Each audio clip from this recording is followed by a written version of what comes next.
rather than trying to get to the other side of the bridge, I needed to become the bridge. That's the goal of leadership. My goal is to provide the understanding, to empower those to cross over to the other side and help them become better than me.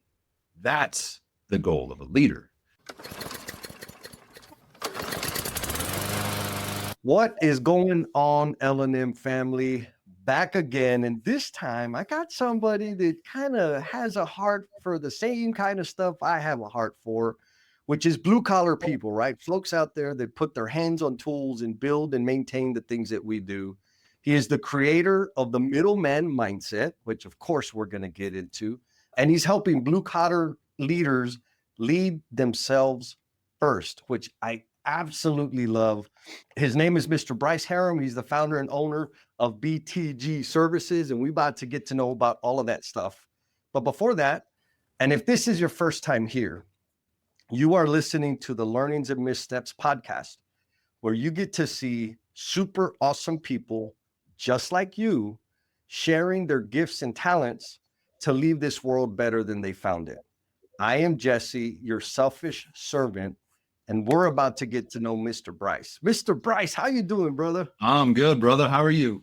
And I agree. Man. I agree. Jesse is the man. Yeah. He's the man.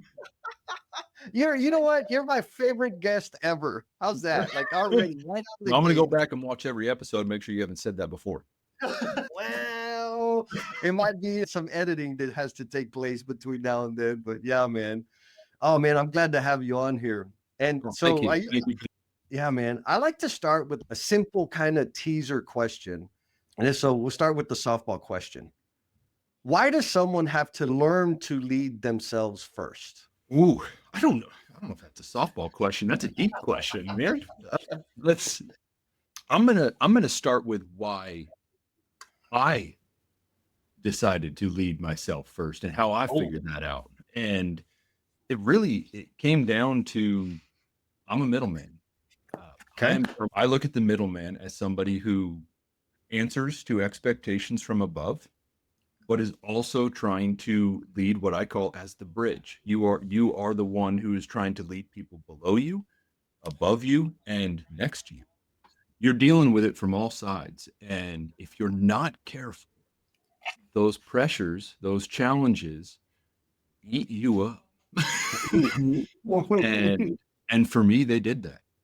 They did that 100%. And it happened at a time, honestly, and we can go as deep as you want into it, but let's go. In a time that was the most financial success I had and the team had. I had everything on paper looked great, but I was drowning. And the only way I knew how to solve the problem was to drink the pain away. And I just started. I mean, it's so common in this industry because it's such a norm. I would come home and I would drink to forget, and I'd wake up and I'd do it again. And it was easy to justify it because everybody does it. And in a time when things were going well and the team wanted to run it back and everything was smooth at the end of the season, I was ready to walk away. And I told the team I was done. And if that was the way it was going to be, if that was the way it was as the boss or the leader of that team, I said, I want no part of it. I don't like the person I'm becoming if that's the case. And I took the weekend to think about it. And I started what I now call my why journal today. And it's where I dive into, rather than deal with anxieties or stresses through drinking or whatever the case may be. Nicotine was also extremely bad for me. And I started going into journaling, in the why journal specifically, to dive into the root cause of the problem, to get where I needed to go. And when I got down to that weekend, I started my why journal. It's the first time I ever started it. And I wrote, why do you love the industry? And it came down to the people. I know you and I have agreed on this before. It is the people. And I've said it before. I'm going to keep saying it. We are dysfunctional in the absolute best way possible. Now, I was just speaking with a friend this morning, And we were talking about it, how I personally, I might be biased because this is my industry, but I don't know of another industry that you get such a widespread demographic of people Yep. from office to field and everything in between, backgrounds, second chances, third chances. Heck, we even got fourth chances, fifth chances, whatever it is. But it all comes together somehow. We have to all come together to make it work. Yeah. And man, it makes for some fun. Oh, man, absolutely. so so I decided to stay. I told myself I need to stay. I'm here for the people. I gotta stay. I gotta be here. But I need to find a way to handle this, to fix this, what I call the foundation up here. And so I went back to the drawing board, and it's where I think a lot of leadership training honestly fails these days is if you get lucky enough to be taught how to delegate, how to train, how to set expectations and all those things, which are wide, far in between in general. But if you're Yep. lucky enough, well, what happens when, pardon my French, but shit hits the fan? Because Yeah. it will. And if you don't have the things to fall back on, the habits, the whatever it is, the awareness, the reflection, those things to fall back on, it's going to tear you apart. And so in the middleman mindset, we start with lead yourself first because you're going to face the pressures, you're going to face the anxieties, the stresses, the challenges. So we build from the foundation up, which is up here, going through how to reflect, how to get awareness, how to build the identity of what you want, and then the ongoing habits to actually structure that and Yeah. teams, time management. And Oh, I love it. And I'm sure you get this question a lot. Like, I want to be in leadership. What do I need to do to be a leader? And my answer, I'm super basic. It's two things. Number one, you have to have a direction. Because if you don't have your own direction, you ain't leading nobody nowhere. yeah, yeah, Like, period. And I give some flexibility. Like, even if it's a dumb direction, at least you have a direction. And as well as I do, that freaking direction is going to change a million times over the years. So just have a direction. right, right. The second thing I say is you got to have followers, right? If you don't have a direction and nobody's following you, you're not leading. And so, which I think connects nicely to what you're saying. Like, you got to lead yourself first. Now, you mentioned a few things: journaling, self awareness, time management. Yeah. Why are those things? What's the value of those things? Why do you think we miss those? Like, and you already know I'm guilty of this too. I got promoted like crazy. And those things I didn't have that skill set until later in life. So why do you think it doesn't come naturally to us? And how much does that contribute to like your situation where you get to a point where it's like, forget all of this, it ain't worth it? Yeah, man. I think it's because honestly, it's humbling that I mean, you think you have to drop the ego to go and ask somebody for help.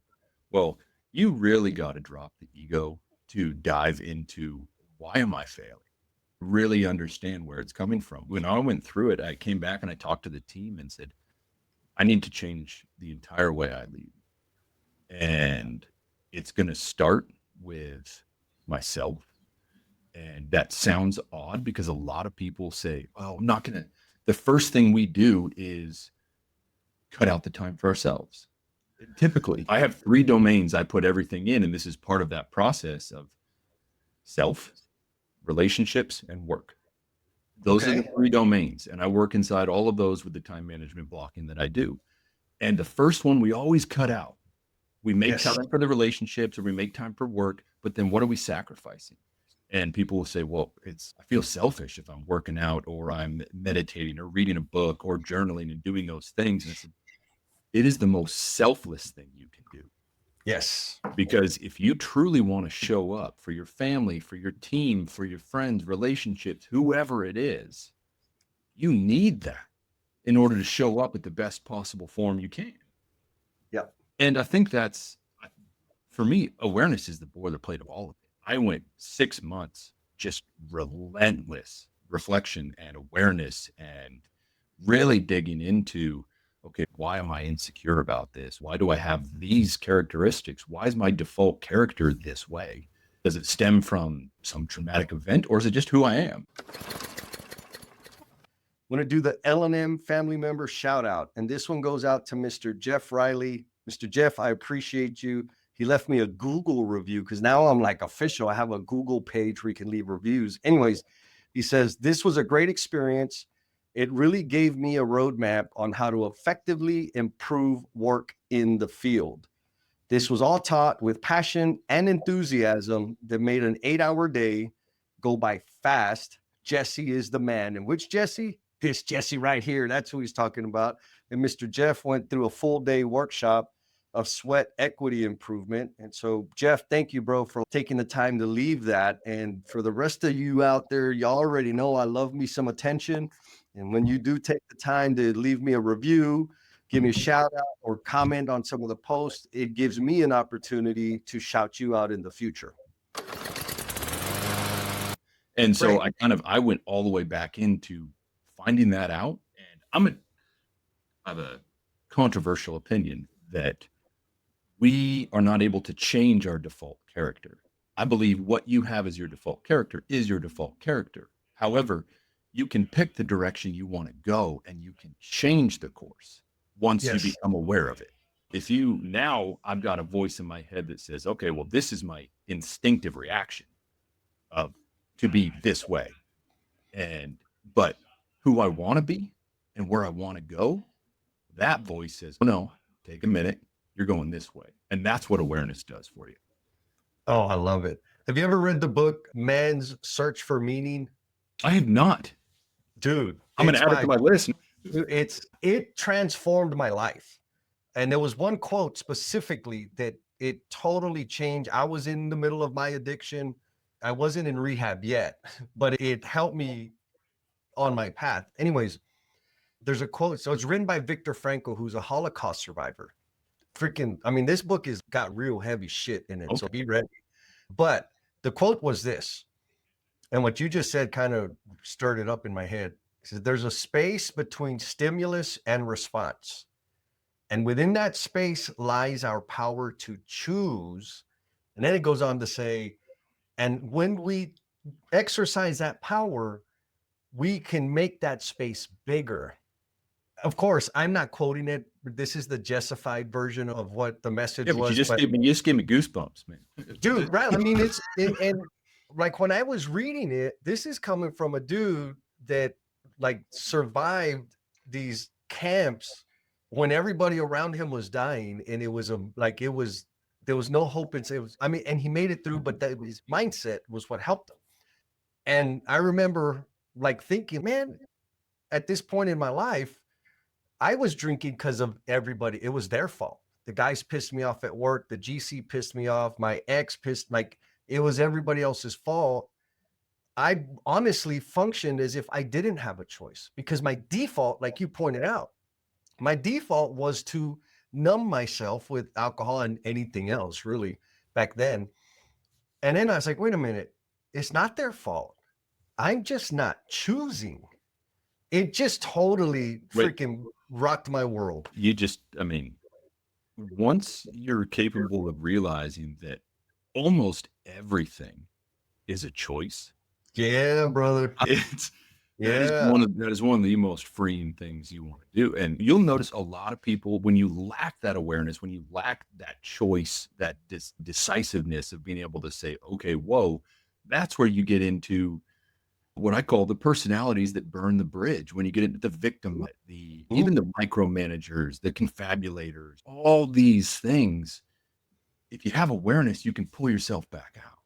Yes. But when you don't, you sit in that lane, and it's no surprise we are fucking stubborn as hell. Yes. And you're not going to change that opinion. But the moment you actually say, okay, whoa, this doesn't feel right, or I don't like the way this is going.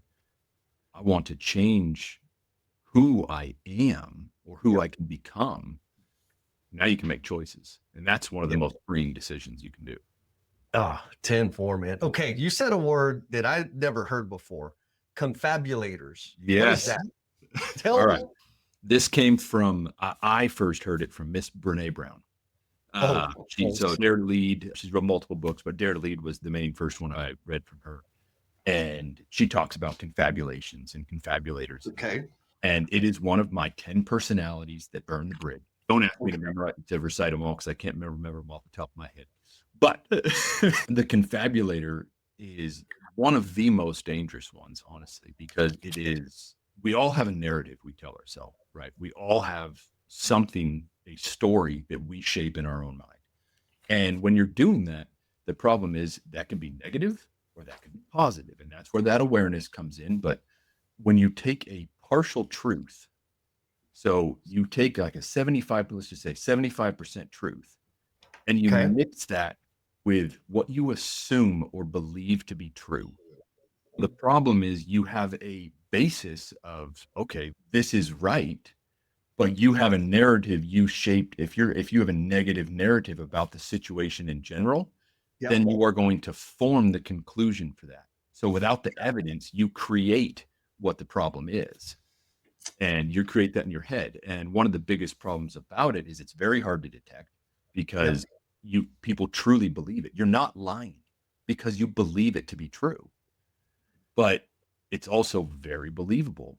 And so if Right. you are a person of influence on the team, let's say a foreman or superintendent or a project manager or worse, owner, CEO, whatever it is, you have people following you and you are making an impact. You're influencing them. All the If time. you carry that narrative, now they buy into it.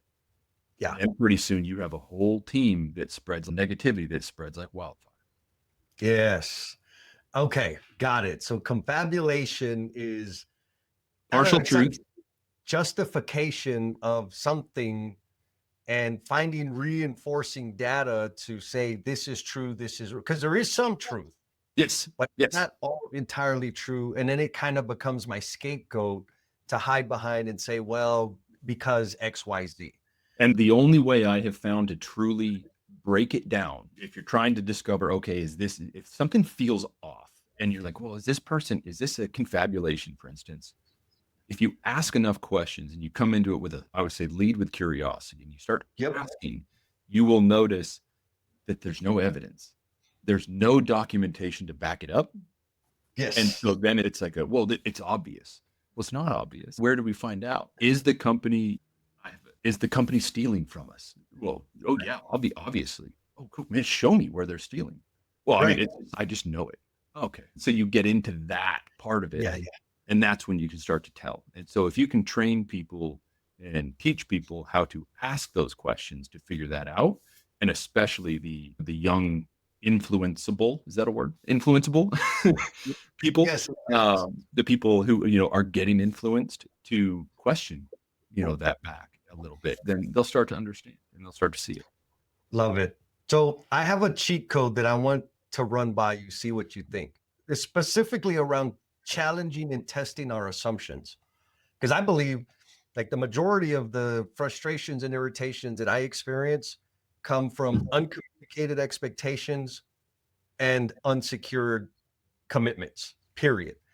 Now that happens because of assumptions, right? Now, Amen. Amen. but here's the cheat code for me. The flag that I pay attention to say, oh, I think I'm confabulating. That's a new word. I'm going to abuse the hell out of it. It's a new word for me. Anyways, when I say should, they should have known, that shouldn't have happened. Anytime I say the word should, I'll like, I got assumptions in there somewhere, clearly, because I had an expectation that they would deliver something in some time frame and they didn't. And I can't articulate, I was expecting that, I'm expecting that to be in my hands by 6 p.m. today. Yes. I'll say I Yes. should get it like sometime, like they should be sending, they should know that I needed it.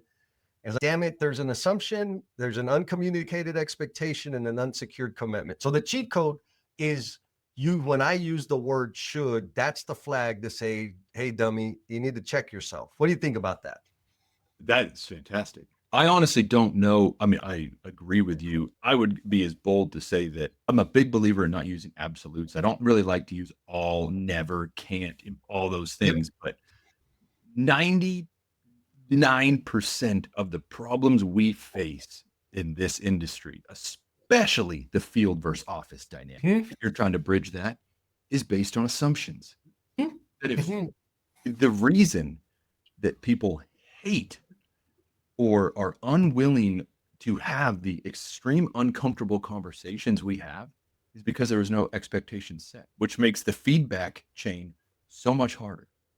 It's a and that I agree with you, and it's the same kind of thing. I even find it with my kids. It's like a, "Hey, go clean your room."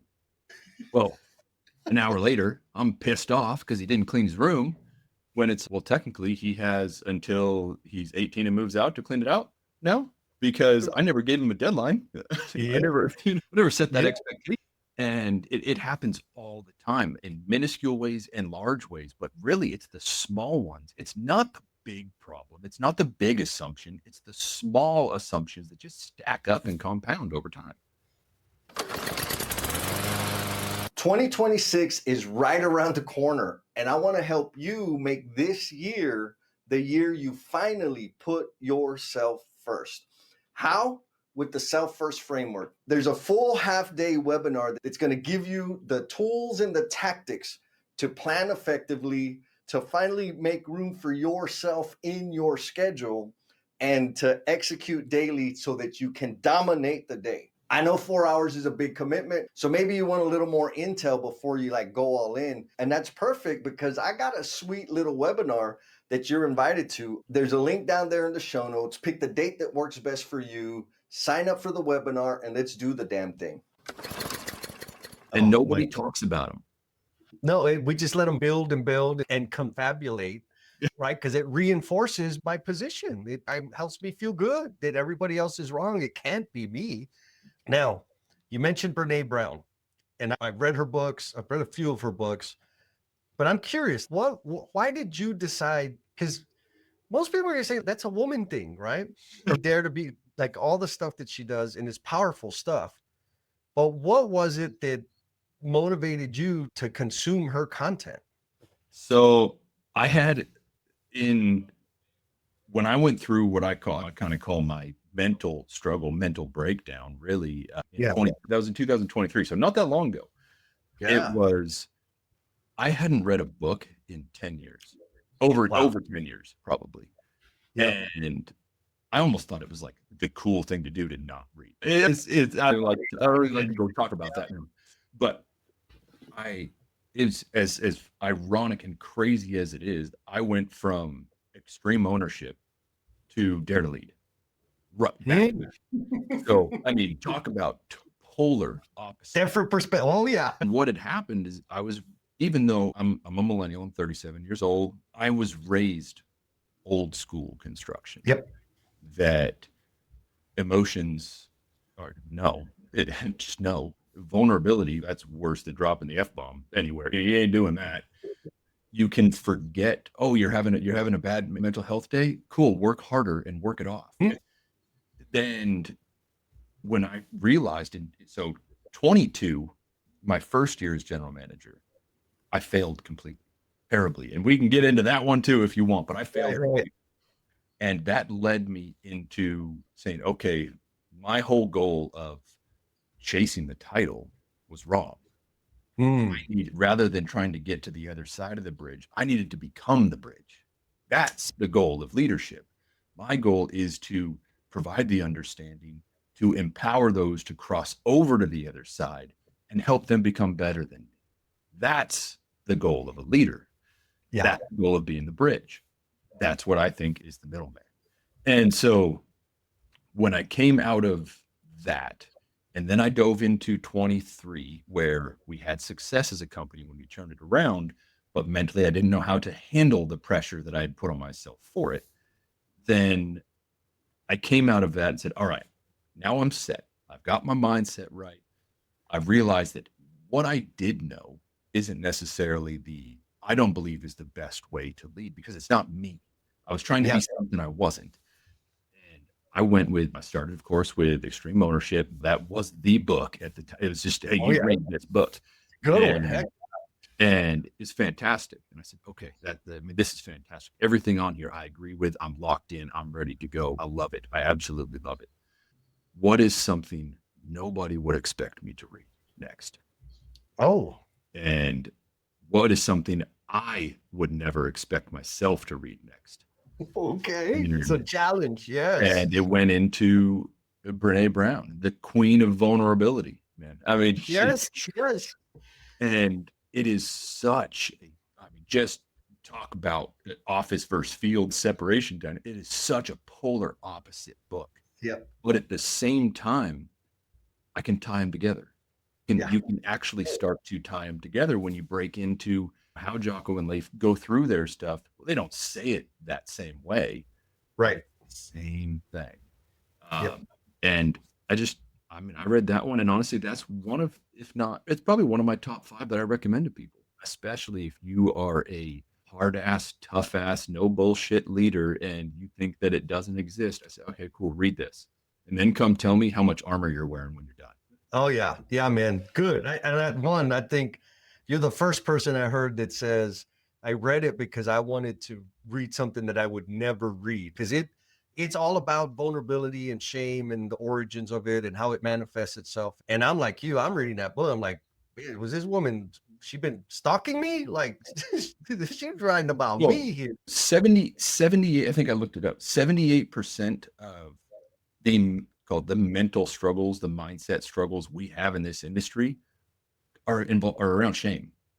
You know, 100%. and because we are a heavily male dominated industry, you tie in not just the stigma of being a man in construction, but also if you're a husband, if you're a father, it is the shame of not being able to provide. Am I good enough? I'm working 14 hours over here, but I'm missing the ball game over here. I'm missing this. The shame just destroys it. Yep. And the way she goes about that book, very softly, very respectful. Yeah. Totally. No, it's trans. So, folks, L&M family out there, if you are struggling with like the way I think about it is maybe the best way to describe it. Before I read that book, I was blind to how much effort and energy I was putting into living up to these expectations that were confabulated, right? Like I said to myself, my boss expects this, my girlfriend expects this, my family expects this, and I got to do that. I got to fulfill that. And it was all make believe. I made it up in my head. None of them, you know what they were asking for me? My boss was telling me, Jesse, you need to take time off because you're burning out. My exes were telling me, Jesse, I wish you would just kind of relax and spend more time with me. My mom was saying, I wish you would visit me. Nobody was saying that I needed to get the big new sexy project and beat the budget by 20% and have all that was all in my head. You are telling yourself what you should do. You got it. You got it. You nailed it, bro. And then when I read that book, my motivation was somebody told me, Jesse, you are the absolute least vulnerable human being I've ever met. And I said, nah, no, I'm not. And then I read the book, like, okay, maybe she was right. Because I didn't really understand. I was like, vulnerable, that's a weakness. Why would you be vulnerable? That's not smart. That's just not strategic, right? Mm. Anyways, on the back end of it, took all helped me continue or down the path to remove the armor and really just show up as I'm intended to be, which is so much more fun. Now, so extreme ownership, love the book, amazing. And again, that's another one of those keys of when I own everything, when I take ownership of my part, right? Because every success and every failure that we have contributed to it, period. I'm not saying it's our fault or like you contributed to some We degree. have a We role are, to play. There's a role to play in it. Yep. that's it. And taking ownership for that part gives us the power back to Viktor Frankl, right? Gives us the power to change the direction or make the different set of choices that we need to make to get to where we want to be. When we own our part in it, not saying it's all our fault and nobody else, like, no, just own your part. I have a buddy, Sean Moran. He's like, Jess, he coaches people too, like his full time job. And he's like, I'm trying to help my team understand that at the very least, every problem you're experiencing, you're at least 1% of the problem. And I'm like, amen, man. But some of them even fight that. I'm like, yeah, I know it's a journey. People have to get there. So you mentioned a couple of times this thing between the field and the office. Yep. And there's some alliteration or some analogies in there about the middleman mindset, the Mhm. bridge. What's going on there? So, I mean, everybody by now has heard everybody there it is, but the absolutes. I assume majority of people have heard the phrase "bridge the gap." And people take it in a wide range of reasons or beliefs on what that truly means. But in my opinion, the person who bridges the gap is the one who takes the time to understand both sides. It's all about perspectives. It's Okay. all about, it's not, okay, you got side A and you got side B. It's, I'm the one who brings both of them together. So the part of being the middleman is you have to have a desire for everybody to win. Yeah. Everybody wins. It doesn't matter if you don't like the person, everybody wins.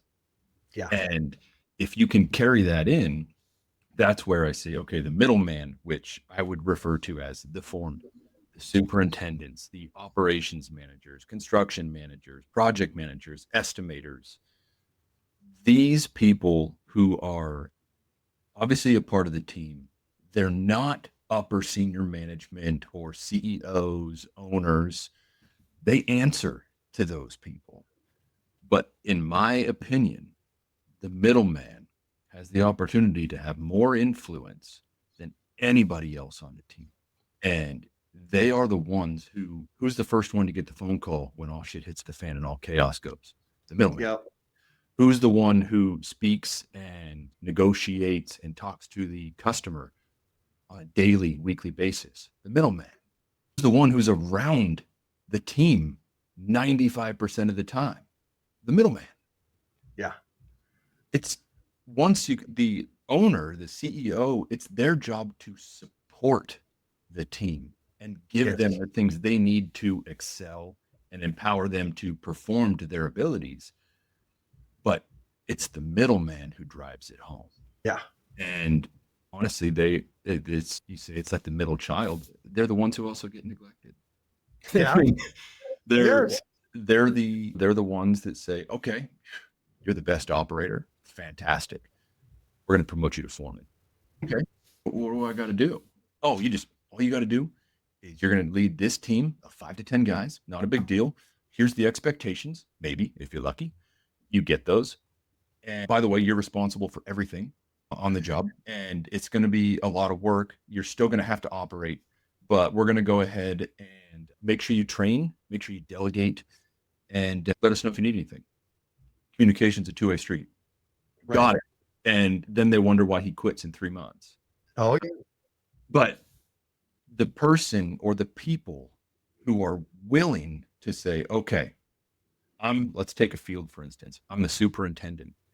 And you say, the office should be doing this. They should do that. They should do that. I'm using that because you brought up that word and I loved it.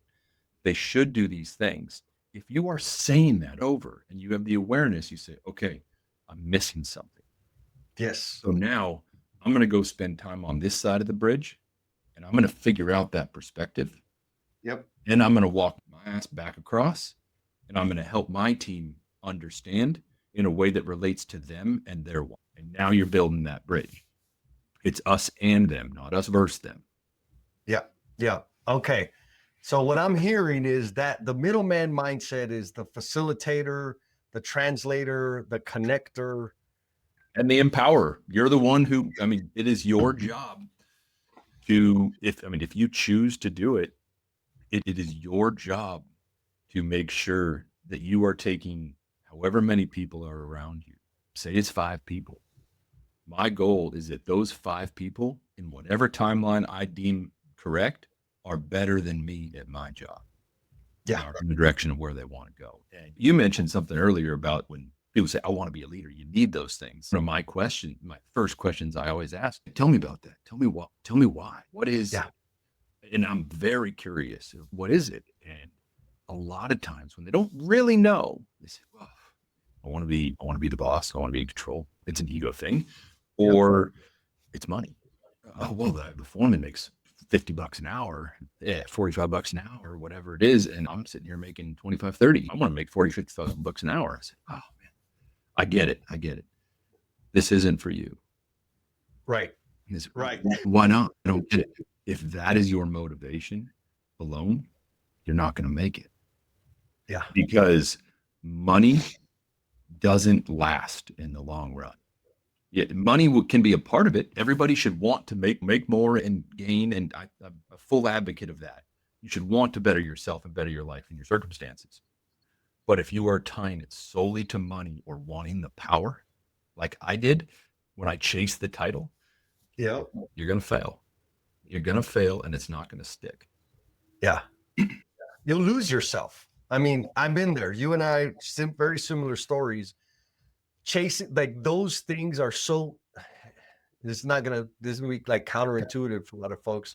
It's so easy to get the raise and get the promotion, but it doesn't fill that void Yeah. of fulfillment and that sort of thing. So yeah, man, if it's just about money and a title, like, it ain't worth it. Not only will you fail, it ain't like that title and the money you think you're gonna get that's gonna change your life. It ain't.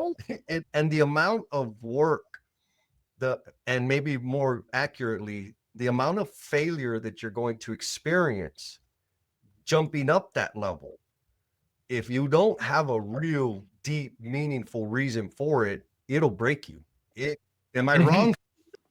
I guess my one sentence pitch of it, the middleman is the one navigating expectations from above while trying to lead others below, across, and above as the bridge. That's the middleman. Yeah. And if you're going to do that, now I say it quite often that owners and CEOs are up here. Owners can do that too. But Yes. there companies, you have companies where the owner is in the mix on the day-to-day basis. You may be the middleman. You may be that bridge while you're building and while you're developing. It's absolutely opportunity there. But one thing it takes is, besides I said everybody's got to win, is you have to care more than everybody else.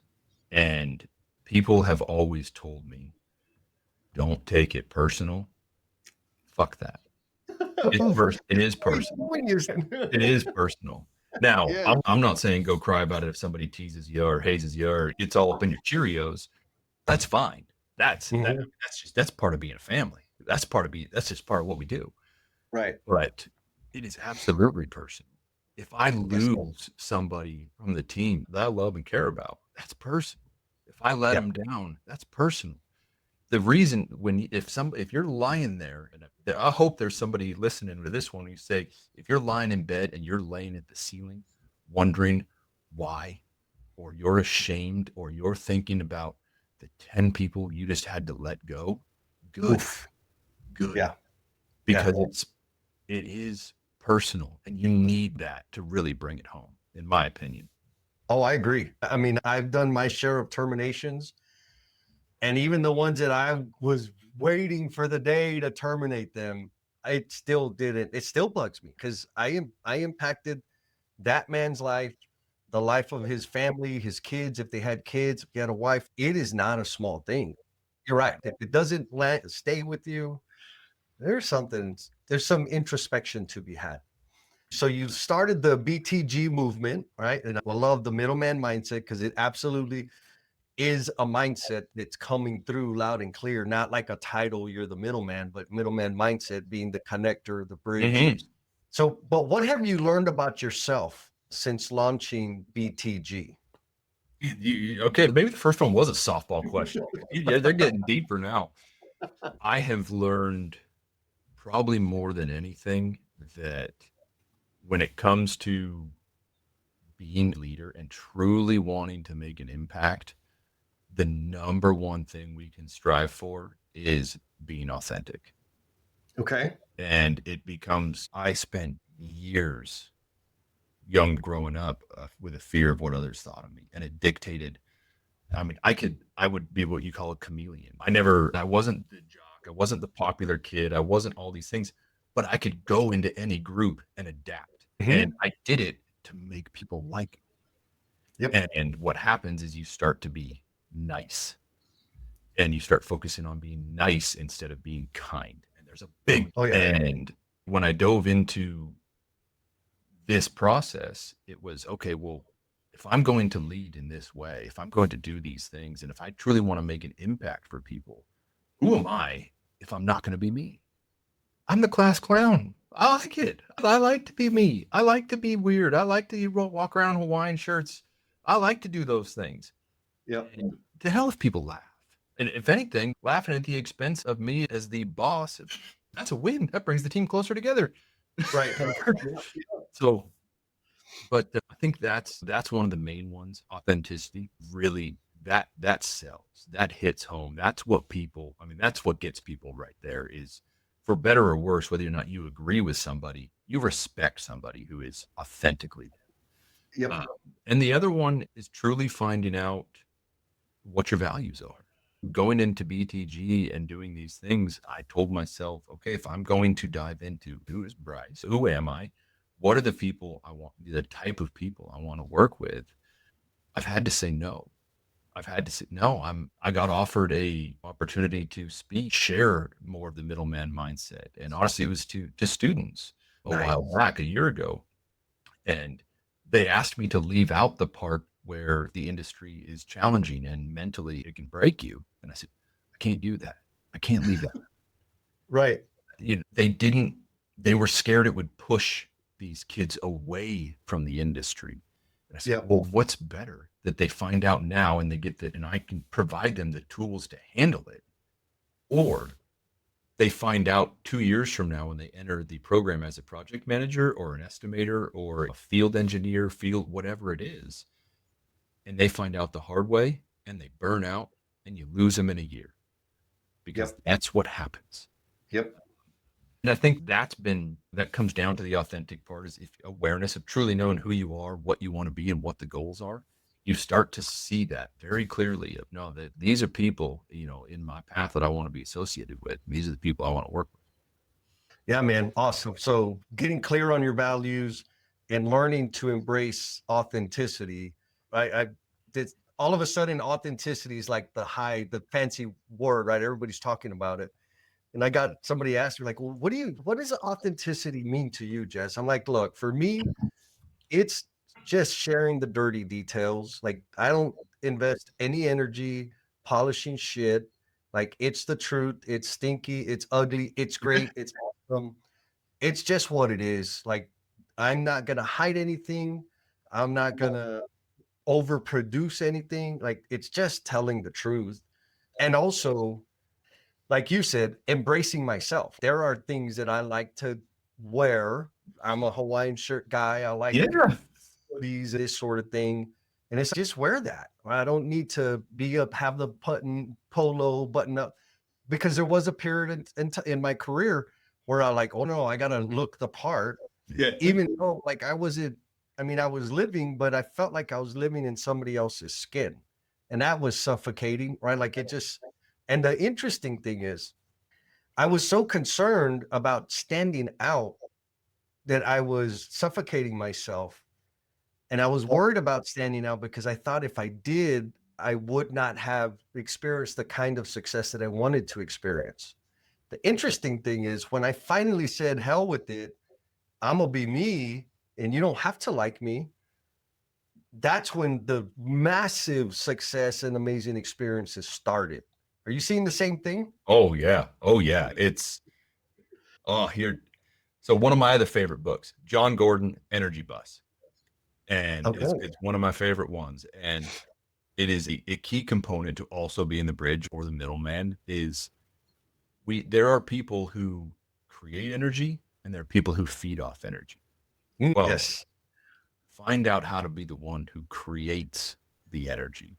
And how is if you walk in a room with 10 positive people, Do you naturally go positive? Okay, great. Now, if you walk in that same room and there's 10 negative people, do you find yourself that you go negative, or are you trying to brighten the room?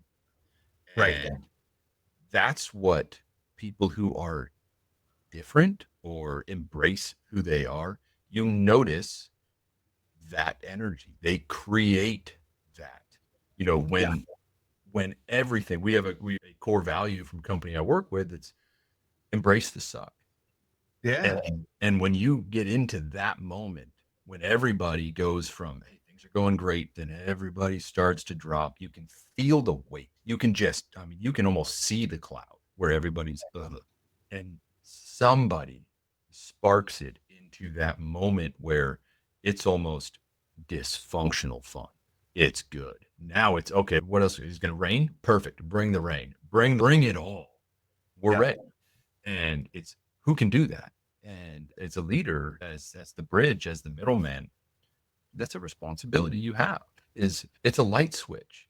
Even if you're not feeling it, what do I have to do to show up and be that person for Yeah, man. And again, it's a choice. and Now, it is a getting there choice. is not easy, right? I wondered this. I love the life I'm having. Like it is unimaginable the experiences I have today. But I wonder, would it be possible to be having the experiences, the impact, the influence that I have without going through all the sucky parts, right? Like I know for me, the answer is no. I needed the sucky parts. Mm, It's what mm. helped me get Here. clear and understand. But I always wonder, I want like for my baby brother, my nephews and my nieces, can they have the same level of fulfillment and impact on the world without all the sucky, without having to go through the sucky parts? What do you think? Ah, a, you're right. Creating the energy and doing that is very difficult. And it does take time. But I will say, if you want to start somewhere, start with gratitude towards Ah, the worst things in your life. Start with yes. gratitude. And for two years now, I have started a what I call a gratitude journal. Yep. Every night, it is one sentence. It's all it takes. Down something about how far I've come, or thankful for that miserable time in my life because it put me here. Yep. I read that. And again, it's a choice of the narrative you want to tell yourself. If you Yes. want to change the narrative from resentment to gratitude, then do it. And you Right. do it by writing it down, making it and putting it in front of yourself and reading it out loud and being there. And you will notice that shift will change. Yeah. 100%. I've met this guy in the 12 step meetings. He would say, I'm grateful for everything I have and everything I don't. And I hear him. It was early on in my sobriety path, Yeah. right? And so one day I'm like, hey man, what the hell does that mean? What do you mean you're grateful for the things that you don't have? And he's, oh, that's easy, man. I'm grateful that I'm not sleeping in a 8x6 room anymore. So I don't have the old bed that I used to have. And I'm like, why would you be in an 8x6 room? He's like, jail. I was like, oh, he's like, I'm grateful that I don't have to eat at 7 a.m., 12 p.m., and 5 p.m. every day, whether I like it or not. And I'm like, I understand. So it was his form of being grateful for the hard times because he's a jolt, like again, of being appreciative of what the hell you actually have in the moment. So the hard times, I would say, add value to the good times. So maybe the answer, maybe I just answered my own question, right? Without the hard times, how could I even value I think the you need them. level of amazingness that I have Oh, now? I think you need them. There's that quote, pressure is a privilege. You know, Right. to I go out and I'm blessed to have the opportunity to help a team through a hard time or come to a solution or help an 18-year-old new hire in the industry line out a path that gets him, whether it's here, whether it's with me, whether it's not, that gets him where he wants to go. Yes. It's a pressure. That's a privilege.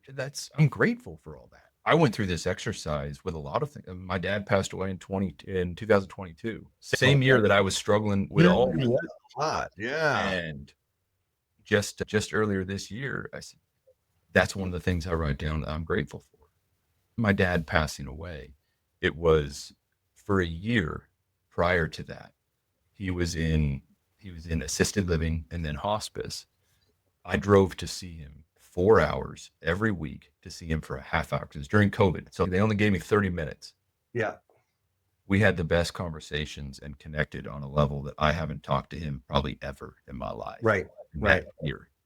And as sad as it is, I don't know if I ever would have had that conversation with him, if we would have gotten to that level, if that hadn't come. And so, Right. yeah, I missed the heck out of him and I'd traded to have him back in a heartbeat. But I'm thankful for that time that we had to connect and to get back to father, son, and not even just that, friends, really understand kind of where he came from. Yeah. Man. So there you go, folks. Gratitude, baby. It'll change your world. And maybe this is going to sound a little crazy to some people, but when everything sucks around you, that is a great time to be gratitude. One thing, what are you grateful for? What could you be grateful for? And it'll just start changing your perspective, changing your energy so that you can better contribute, right? Because that's what we're here for. We're here to serve others. Now, I'm gonna give you a heads up. I do have a hard question, but I'm not gonna ask it yet. Okay. Before we get to the hard question, if somebody's interested in this middleman mindset, being a part of the BTG movement, how do they get involved? Where do they go? How do we make that happen? Well, number one right now. So I launched BTG in 2024. And until then, I've just been kind of working one on one with clients and working with their teams individually, doing that stuff. And I still do that through one on one meetings. But 2026, I'm looking to launch what I call the Middleman Mindset Academy. And it's probably going to be eventually, I want it to be able to be an online program that people can actually get and work through on their own and tie into bringing me in. Also, it'll be workshops that I can provide for teams in general, coupled with one on one coaching through the process. And then it might also be an option of for those individually who want to be a part of it or for financial reasons, being able to join an online community that we kind of once a week, an hour or two, where we go through the steps and we do it over a 12, 16-week time period. Nice. But the LinkedIn, Okay. easiest way to do it, honestly, on a risk of it all, call me 509-899-9731. Call me Damn. if you want. And LinkedIn is probably the easiest way outside of that to get in contact. You're welcome to put my email address on here as well. That Okay. you can post that; they can see that. The I believe this is needed in this industry. And it's not just the capabilities of leading ourselves first. It's understanding there's the process of the academy. What we really kind of work through and outline is you start with leading yourself first. And then we go into the path to becoming the bridge. And it always starts at the fundamentals. And nobody wants to touch the fundamentals, but No. we start at the fundamentals of what it means to bridge the gap, which is how do I gain the bigger picture? How do I understand the perspectives? How do I find the common goal? And how do I start to lead people across? And then it dives into the things like creating energy and how to do it, going into the things that I believe where we severely drop the ball in this industry, which is how do we set and manage expectations? How do we get rid of assumptions? How do we delegate?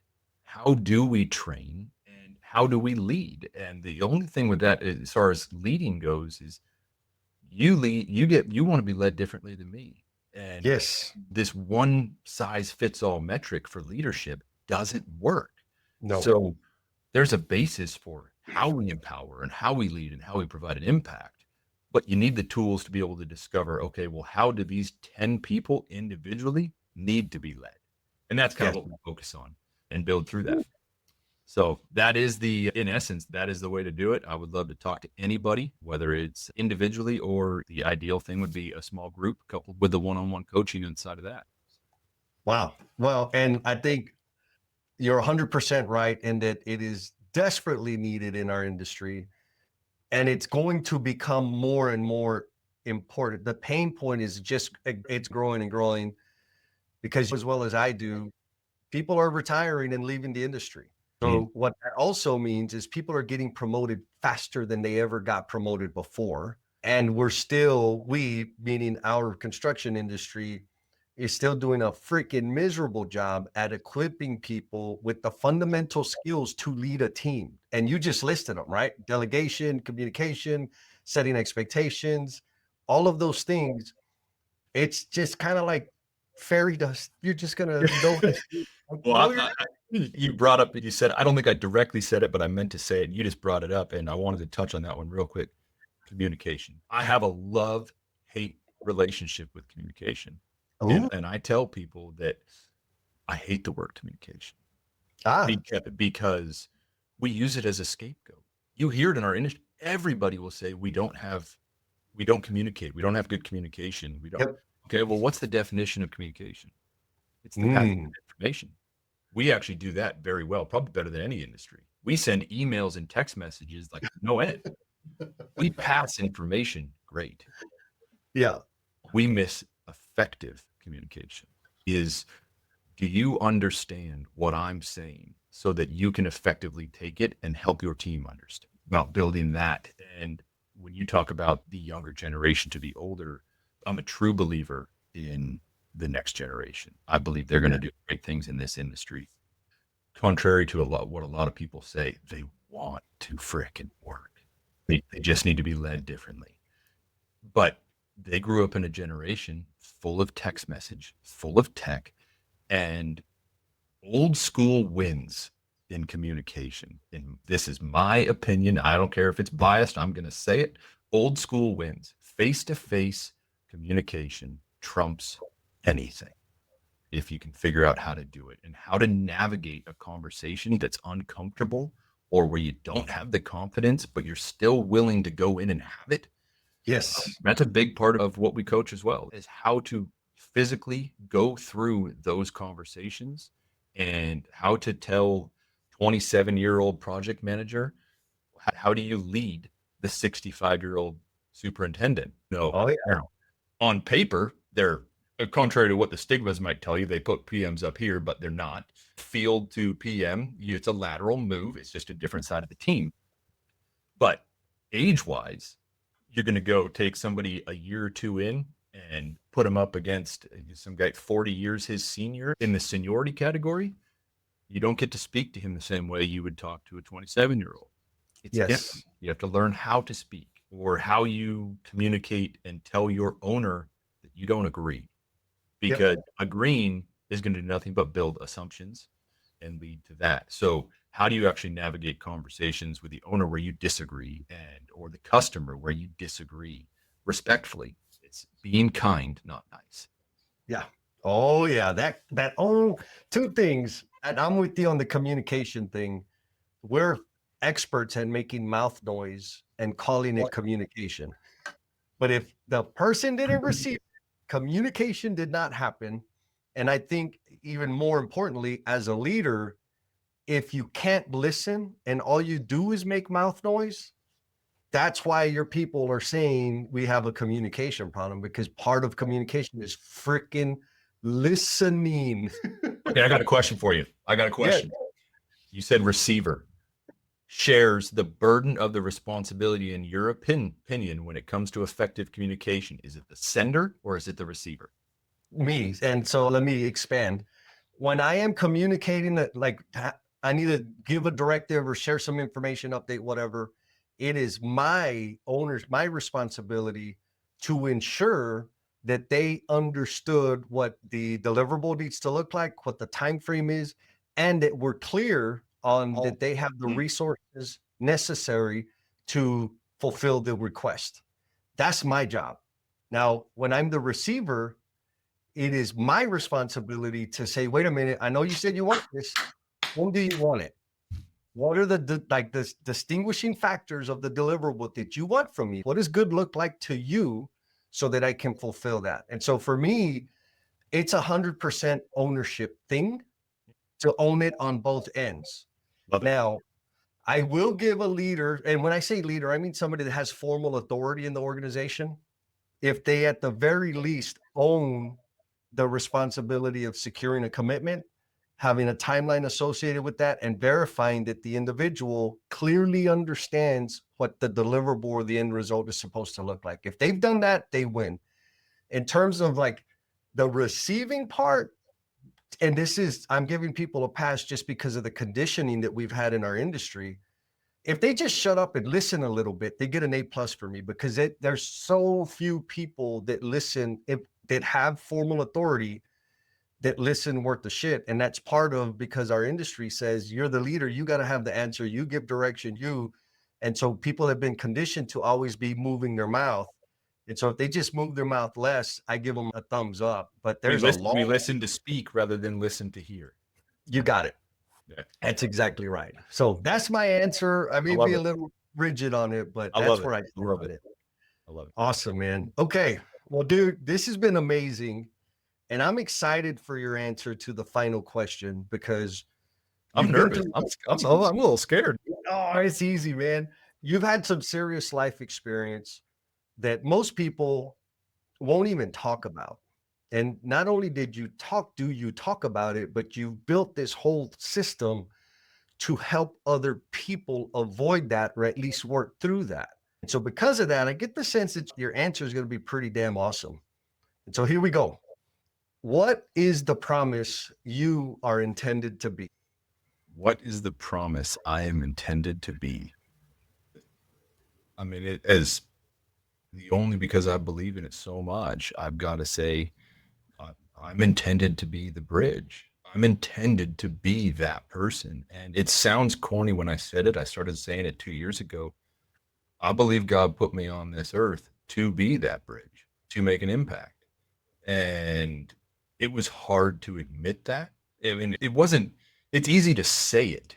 It's hard to allow yourself to truly believe it and feel it.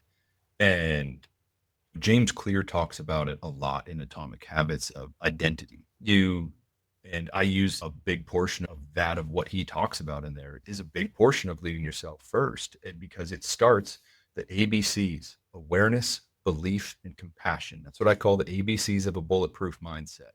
Okay. And you get the awareness, and then it comes down to, who am I truly meant to be? Who am I truly meant to be? And you have that picture and say, okay, I'm meant to help people. I'm built for more than just being this person. Okay, well, now instead of saying, I want to be that person, no, I am that person. Now it's who I am. It's my identity. I am the bridge. I am the coach. I am the leader. I am the husband I'm supposed to be. I am the father I'm supposed to be. And if you can shape that identity and learn to talk compassionately to yourself, we're our own worst enemies every time we beat ourselves up nonstop. That if you can learn to give yourself a little bit of grace, like you would maybe a friend if they came to you in a struggle, you'll find that you'll work towards that path. Once you have those things, you can work towards that path. And it starts with identity of who I am. This is who I am. This is my promise to me. I'm there. I'm that person. Yes. 10-4. I knew it, man. Gangster. I love it. Dude, did you have fun? Oh, I had a great time, man. Oh, I could keep going. Yeah, I know it.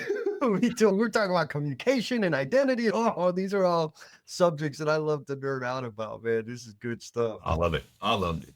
I appreciate it, man. I appreciate it, brother. This has been absolutely fantastic. Hell yeah. Thank you for sticking it out all the way to the end. I know you got a whole lot of stuff going on. And in appreciation for the gift of time that you have given this episode, I want to offer you a free PDF of my book, Becoming the Promise You're Intended to Be. The link for that bad boy is down in the show notes. Hit it. You don't even have to give me your email address. There's a link in there. You just click that button and you can download the PDF. And if you share it with somebody that you know who might feel stuck or be caught up in self-destructive behaviors, that would be the ultimate. You sharing that increases the likelihood that it's going to help one more person. And if it does help one more person, then you're contributing to me becoming the promise I am intended to be. Be kind to yourself, be cool, and we'll talk at you next time.